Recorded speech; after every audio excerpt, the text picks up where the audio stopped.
আসসালামু আলাইকুম ওয়া রাহমাতুল্লাহি ওয়া বারাকাতুহু। আজকে হচ্ছে মাদ্রাসার পঞ্চম শ্রেণীর প্রশ্নমালা 17 ঘ 86 পৃষ্ঠার দশমিকের ভাগ অঙ্কগুলোর সমাধান করব। তো এখানে ছিল ভাগফল নির্ণয় করো। তো আজকে 7 নাম্বার প্রশ্নটির সমাধান করব। এখানে ছিল 20.6 ভাগ 100। তো প্রথমে ছিল 20.6, সেটাকে আগে লিখে নিব 20.6। তারপর দুই পাশে দুইটা দাগ দিব, এই 100টা হচ্ছে বাম পাশে লিখব। এখন এখানে তিনটা সংখ্যা ছিল, এখানে আছে দশমিকের বাম পাশে দুইটা সংখ্যা। তো 100 দিয়ে প্রথমে 20কে ভাগ দিব। তো 100 দিয়ে 20কে কিন্তু ভাগ যায় না, কারণ হচ্ছে 100কে 100 ছিল 20 হয়ে যায় কিন্তু আমাদের 100, তো বেশি চলে যায়। তাহলে কি করব, এখানে ভাগফলে একটা শূন্য নিব আর এখানেও একটা শূন্য নিব। শূন্যটা যেহেতু একটা সংখ্যা তো একক, আমরা জানি একটা সংখ্যা থাকলে সেটা হচ্ছে একক। তো এককের নিচে একক লিখেছি। এখন বিয়োগ করব, শূন্য থেকে শূন্য বিয়োগ করলে শূন্য, 2 এর নিচে কিছু নাই তো 2, অর্থাৎ 20 থেকে শূন্য বিয়োগ করলে 20 হয়। পরে দশমিক ছিল, দশমিকটা হচ্ছে আমরা ভাগফলে এখানে দিয়ে দিব। তারপর হচ্ছে এখানে 6 ছিল, 6টাকে নামাই দিব। 6টা যেহেতু উপর থেকে নামাইছি তাহলে তাকে অবশ্যই ভাগ দিতে হবে। তো 100 দিয়ে এখন 206কে ভাগ দিব। 200কে 200, তো ভাগফলে এখানে 2 লিখব আর এখানে হচ্ছে 200 লিখব। তারপর একটা দাগ দিব। এখন হচ্ছে বিয়োগ করব, 6 থেকে 0 বিয়োগ করলে 6, 0 থেকে 0 বিয়োগ করলে 0, 2 থেকে 2 বিয়োগ করলে 0। তো বাম পাশে শূন্যদের কোনো প্রয়োজন নাই। এখন দেখুন ভাগশেষ আছে 6, তো দশমিকের অঙ্কে ভাগশেষ থাকা যাবে না। তো কি করব, এখানে যেহেতু আর কোনো সংখ্যা নাই, তো দশমিকের পরে যদি কোনো সংখ্যা থাকে আর সংখ্যার পরে যত খুশি আমরা শূন্য নিতে পারি, তাহলে আমাদের এই 20.6 যে আছে পরে শূন্য নিলেও কিন্তু এটার মানের কোনো পরিবর্তন হবে না। তো আমাদের প্রয়োজন মতো আমরা শূন্যটা নিয়ে নিব। তো এখানে একটা শূন্য নিয়েছি, শূন্যটা অবশ্যই নিচে নামাই দিব। তো শূন্যটা যেহেতু নামাইছি অবশ্যই ভাগ দিতে হবে। 100 দিয়ে 60কে কিন্তু ভাগ যাচ্ছে না, কারণ 100কে 100 তো ছিল হচ্ছে 60, 100 কিন্তু বেশি চলে যায়। তাহলে কি করব, ভাগফলে এখানে একটা শূন্য নিব, এখানেও একটা শূন্য লিখব। শূন্যটা যেহেতু একক, তো এককের ঘরে লিখেছি। 0 থেকে 0 বিয়োগ করলে 0, পরে 6 ছিল, 6টা নামাই দিব।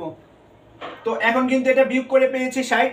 তো এখানে দেখুন বাক্সের 60 আছে, তাহলে কি করব, এখানে আরেকটা শূন্য নিয়ে নিব। শূন্যটা যেহেতু নিয়েছি, এই শূন্যটা আবার নিচে নামাই দিব। শূন্যটা নামানোর ফলে এখন হয়ে গেছে 600। তো এখন এটাকে অবশ্যই ভাগ দিতে হবে, যেহেতু উপর থেকে নামাইছিলাম। তো 100 দিয়ে 600কে ভাগ দিলে 6 100 600। তো এখানে ভাগফলে 6 লিখবো আর এখানে হচ্ছে 600 লিখবো। এখন হচ্ছে বিয়োগ করব, 600 থেকে 600 বিয়োগ করলে 0। তো ভাগফল পেয়েছি 0.206। তো এখন লিখবো হচ্ছে, সুতরাং ভাগফল পেয়েছিলাম 0.206। আর ভাগশেষ যেহেতু শূন্য আছে, শূন্য লেখার কোনো প্রয়োজন নাই। তো এটাই হচ্ছে 7 নম্বর অঙ্কটির সমাধান। এখন হচ্ছে 8 নম্বর অঙ্কটির সমাধান করব। এখানে ছিল 7.04 ভাগ 4। তো প্রথমে হচ্ছে 7.04টা লিখে নিব। তারপর দুই পাশে দুইটা দাগ দিব এভাবে, আর 4 যে ছিল 4টা হচ্ছে এই বাম পাশে লিখে নিব। তো 4 দিয়ে প্রথম হচ্ছে এই 7কে ভাগ দিব। 4-এর ঘরে নামতে পারবো, হয় 7 হবে বা 7-এর ছোট নেওয়া লাগবে, 7-এর বড় নিতে পারবো না।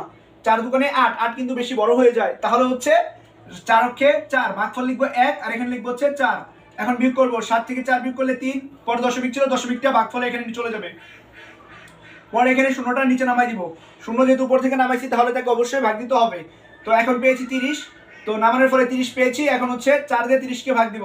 4 7 28, 4 8 32, 32 কিন্তু বেশি চলে যায়। তো লিখবো কি, 4 7 28, ভাগফল লিখবো 7 আর এখানে লিখবো 28। এখন হচ্ছে বিয়োগ করবো, উপরে শূন্য নিচে 8। উপরের সংখ্যা যেহেতু ছোট, শূন্যকে 10 ধরবো, 10 থেকে 8 দিলে হবে 2।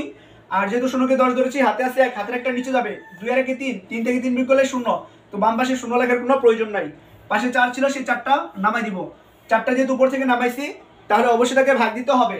4 দিয়ে 24কে ভাগ দিব। 4-এর ঘরে নামতে পারবো যাতে 24 হয়, 4 6 24। তো ভাগফল হয় 6, তো এখানে ভাগফলে 6 লিখবো আর এখানে হচ্ছে লিখবো 24। পরে একটা দাগ দিব। এখন বিয়োগ করবো, 24 থেকে 24 বিয়োগ করলে হয় হচ্ছে 0। তো ভাগফল পেয়েছি 1.76। তো লিখে দিব হচ্ছে, সুতরাং ভাগফল 1.76। তো এটাই হচ্ছে 8 নম্বর অঙ্কটির সমাধান। এখন হচ্ছে 9 নম্বর অঙ্কটির সমাধান করব। এখানে ছিল 0.144 ভাগ 9। তো প্রথমে যা ছিল সেটা লিখে নিব, 1.144। তারপর দুই পাশে দুইটা দাগ দিব আর 9টা হচ্ছে বাম পাশে লিখে দিব। এখানে দেখুন দশমিকের বাম পাশে কোনো সংখ্যা নাই, তো এখানে আমরা ইচ্ছা করে শূন্য দিয়ে দিতে পারি। তো 9 দিয়ে প্রথম হচ্ছে এই শূন্যকে ভাগ দিব। 9 দিয়ে কিন্তু শূন্যকে ভাগ যাচ্ছে না, তাহলে কি করতে হবে, এখানে একটা শূন্য নিব, এখানেও একটা শূন্য নিব। তো তারপর একটা দাগ দিব, শূন্য থেকে শূন্য বিয়োগ করলে হবে হচ্ছে শূন্য, শূন্য লেখার প্রয়োজন নাই, পাশে দশমিক ছিল, দশমিকটা ভাগফলে এখানে নিয়ে যাব। পরে একটা সংখ্যা আমরা নামাই দিব, একটা নামাইছি, তো উপরে থেকে যেহেতু নামাইছি তাকে অবশ্যই ভাগ দিতে হবে। আমরা উপরে থেকে একটা করে সংখ্যা নামাইতে পারি। তো 9 দিয়ে এখন 1 কে ভাগ দিব, 9 দিয়ে কিন্তু 1 কে ভাগ যাচ্ছে না, তাহলে কি করব, ভাগফলে একটা শূন্য নিব আর এখানে একটা শূন্য লিখবো। এখন হচ্ছে বিয়োগ করবো, 1 থেকে শূন্য বিয়োগ করলে 1, পাশে 4 ছিল সেই 4টা নামাই দিব, 4টা কিন্তু উপর থেকে নামাইছি, যেহেতু উপর থেকে নামাইছি তাহলে তাকে অবশ্যই ভাগ দিতে হবে। তো 9 দিয়ে একবার 14 কে ভাগ দিব, 9 কে 9, 9 দুগুণে 18, 18 কিন্তু বেশি চলে যায়, ছিল 14, 18 বেশি হয়ে যায়, তাহলে কি করতে হবে, 9 কে 9 একবার নিব, ভাগফলে 1 লিখবো, আর এখানে 9 যেহেতু একটা সংখ্যা তার মানে একক, তো একক যেহেতু, তো আমরা এখানে একক হচ্ছে ডান পাশের সংখ্যা, তো আমরা 4 এর নিচে 9টা লিখেছি, এককের নিচে একক লিখেছি। এখন হচ্ছে বিয়োগ করব, উপরে 4 নিচে 9, বিয়োগের ক্ষেত্রে উপরের সংখ্যা ছোট হইলে সেটা যদি 4 থাকে তাহলে তাকে 14 ধরতে হয়, 14 থেকে 9 বিয়োগ করলে হবে 5, তো 5 লিখেছি, যেহেতু 4 কে 14 ধরেছি, হাতে আছে 1, হাতের একটা নিচে যাবে, 1 থেকে 1 বিয়োগ করলে হবে 0, বাম পাশে 0 লেখার কোনো প্রয়োজন নাই। পরে 4 ছিল আরেকটা, সেই 4টা নামাই দিলাম, এই 4টা এখন নামাইছি, যেহেতু উপর থেকে নামাইছি তাহলে তাকে অবশ্যই ভাগ দিতে হবে। 9 দিয়ে এবার 54 কে ভাগ দিব, 6 নং 54, তো ভাগফলে লিখবো হচ্ছে 6, আর এখানে লিখবো হচ্ছে 54, পরে একটা দাগ দিব, এখন বিয়োগ করব, 54 থেকে 54 বিয়োগ করলে হবে হচ্ছে 0, তো ভাগফল পেয়েছি 0.016। এখন লিখবো হচ্ছে সুতরাং ভাগফল 0.016। তো এটাই হচ্ছে 9 নাম্বার অঙ্কটির সমাধান। এখন হচ্ছে এই 10 নাম্বার অঙ্কটির সমাধান করব। এখানে ছিল 12.75 ভাগ 25, তো প্রথমে ছিল 12.75, এটাকে হচ্ছে লিখে নিব 12.75, পরে দুই পাশে দুইটা দাগ দিব, 25টা হচ্ছে বাম পাশে লিখব। তো প্রথমে এখানে যেহেতু 25-এর দুইটা সংখ্যা আছে, তো এই দুইটা দিয়ে প্রথম হচ্ছে 12 দশমিকের বাম পাশে দুইটা সংখ্যা আছে তাকে ভাগ দিব। তো 25 দিয়ে 12 কে ভাগ দিব, 25 অক্ষে 25 ছিল 12, 25 কিন্তু বেশি চলে যায়, তো বেশি নেওয়া যাবে না, তাহলে কি করব, ভাগফলে একটা শূন্য নিব, আর এখানে হচ্ছে 2 এর নিচে একটা শূন্য নিব, কারণ একক হচ্ছে এখানে ডান পাশে থেকে 2, আর শূন্য যেহেতু একটা সংখ্যা তো এটা হচ্ছে একক, তো এককের নিচে একক লিখব। তো 2 থেকে শূন্য বিয়োগ করলে হবে 2, একের নিচে কিছু নাই তো 1 বসবে, তারপর দশমিক ছিল, দশমিকটা ভাগফলে লিখব। এখন হচ্ছে উপর থেকে আমরা একটা করে সংখ্যা নামাইতে পারি, তো 7টাকে নামাই দিব নিচে, তো 7টাকে যখন নামাইছি তাহলে তাকে অবশ্যই ভাগ দিতে হবে। তো 25 দিয়ে 127কে ভাগ দিব, 4 25-এ 100, 5 25-এ 125, তো 127-এর কাছাকাছি প্রায়, তো 5 লিখবো ভাগফলে, আর এখানে লিখবো হচ্ছে 125। এখন হচ্ছে বিয়োগ করব, 7 থেকে 5 বিয়োগ করলে হবে হচ্ছে 2, 2 থেকে 2 বিয়োগ করলে 0, 1 থেকে 1 বিয়োগ করলে 0, তো বাম পাশে 0 লেখার কোনো প্রয়োজন নাই, পাশে 5 ছিল সেই 5টা নামাই দিব, 5টা যেহেতু উপর থেকে নামাইছি তাহলে তাকে অবশ্যই ভাগ দিতে হবে। তো 25 দিয়ে এই 25-কে ভাগ দিব, 25-এ 25, তো ভাগফলে লিখবো হচ্ছে 1, আর এখানে লিখবো হচ্ছে 25, 25-এ 25 ছিল, তো 25 থেকে 25 বিয়োগ করলে 0, তো ভাগফল পেয়েছি হচ্ছে 0.51। তো এখন লিখবো হচ্ছে সুতরাং ভাগফল 0.51। তো এটাই হচ্ছে 10 নম্বর অঙ্কটির সমাধান। এখন হচ্ছে 11 নম্বর প্রশ্নটির সমাধান করব। এখানে ছিল 8.35 ভাগ 10.05, বইয়ে ছিল এটা, কিন্তু এখানে দশমিকটা হবে না আর শূন্যটাও হবে না, তো এটা বইয়ে একটু ভুল লিখছে, এটা হবে হচ্ছে শুধুমাত্র 5। তো এখানে প্রথমে যা ছিল তাই লিখবো 8.35, তারপরে দুই পাশে দুইটা দাগ দিব, এই 5টা হচ্ছে বাম পাশে লিখবো।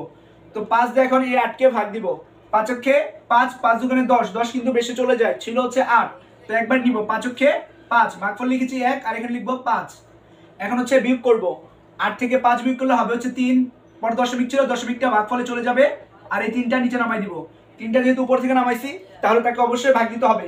তো 5 দিয়ে এখন 33-কে ভাগ দিব, 5 6 30, 5 7 35, 35 কিন্তু বেশি চলে যায়, তাহলে কি করব, 5 6 30, তো ভাগফলে লিখবো হচ্ছে 6, আর এখানে লিখবো হচ্ছে 30।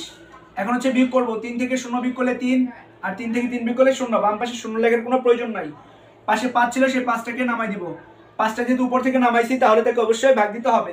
5 দিয়ে 35-কে ভাগ দিব, 5 7 35, ভাগফলে 7, আর এখানে লিখবো হচ্ছে 35, 35 থেকে 35 বিয়োগ করলে হবে হচ্ছে 0, তো ভাগফল পেয়েছি 1.67। তো এখন লিখবো সুতরাং ভাগফল 1.67। তো এটাই হচ্ছে 11 নম্বর অঙ্কটির সমাধান। এখন হচ্ছে 12 নম্বর অঙ্কটির সমাধান করব। এখানে ছিল 0.0027 ভাগ 9। তো এখানে প্রথমে যা ছিল তা লিখে নিব 0.0027, তারপর দুই পাশে দুইটা দাগ দিব আর এই 9টা বামে লিখে দিব। এখন দেখুন দশমিকের বাম পাশে কোনো সংখ্যা নাই, তো এখানে আমরা ইচ্ছে করলে একটা শূন্য দিয়ে দিতে পারি। তো 9 দিয়ে প্রথমে এই শূন্যকে ভাগ দিব। তো যেহেতু ভাগ যাচ্ছে না তাহলে কি করব, ভাগফলে একটা শূন্য লিখবো আর এই শূন্য নিচে একটা শূন্য দিয়ে দিব, পরে একটা দাগ দিব। এখন হচ্ছে বিয়োগ করব, শূন্য থেকে শূন্য বিয়োগ করলে শূন্য, তো লেখার প্রয়োজন নাই। পরে দশমিক ছিল, দশমিকটা ভাগফলে লিখে দিব, তারপর হচ্ছে একটা শূন্য নামাই দিব। তো যেহেতু উপর থেকে নামাইছি তাহলে তাকে অবশ্যই ভাগ দিতে হবে। তো 9 দিয়ে শূন্যকে ভাগ দিলে হবে শূন্য, এখানেও লিখবো শূন্য। পরে শূন্য থেকে শূন্য বিয়োগ করলে শূন্য, লেখার প্রয়োজন নাই। পাশে শূন্য ছিল সেই শূন্যটাও নামাই দিব। এই শূন্যটা যেহেতু উপর থেকে নামাইছি তাহলে তাকে ভাগ দিতে হবে। তো 9 দিয়ে শূন্যকে ভাগ দিলে এখানে হবে শূন্য, এখানে হবে শূন্য। তো শূন্য থেকে শূন্য বিয়োগ করলে হয় শূন্য, লেখার কোনো প্রয়োজন নাই। পাশে 2 ছিল সেই 2টা নামাই দিব। তো আমরা একটা করে সংখ্যা নামাইতে পারি, তো একটা সংখ্যা নামাইছি, যেহেতু নামাইছি তাকে অবশ্যই ভাগ দিতে হবে। 9 দিয়ে কিন্তু 2কে ভাগ যায় না, 9কে 9 বেশি চলে যায়, ছিল হচ্ছে 2, 9 কিন্তু বেশি হয়ে যায়। তাহলে কি করব, ভাগফলে আরেকটা শূন্য নিব, এখানেও একটা শূন্য দিয়ে দিব। এখন হচ্ছে বিয়োগ করব, 2 থেকে শূন্য বিয়োগ করলে 2। এখন এই যে 2টা পাইছি, এই দুটো কিন্তু উপর থেকে বিয়োগ করে পাইছি, তো এটা কিন্তু উপর থেকে নামানো হয় নাই, বিয়োগ করছি, তো এটাকে আর ভাগ দেওয়া যাবে না। পাশে 7 ছিল সেই 7টা নামাবো, এই 7টা কিন্তু উপর থেকে নামাইছি, যেহেতু উপর থেকে নামানো হয়েছে তাহলে তাকে অবশ্যই ভাগ দিতে হবে। তো 9 দিয়ে এখন 27কে ভাগ দিব, 3 নং 27, তো ভাগফলে লিখবো হচ্ছে 3 আর এখানে লিখবো হচ্ছে 27। 27 থেকে 27 বিয়োগ করলে হয় 0। তো ভাগফল পেয়েছি 0.0003। তো এখন লিখে দিব, সুতরাং ভাগফল 0.0003। তো এটাই হচ্ছে 12 নম্বর অঙ্কটির সমাধান।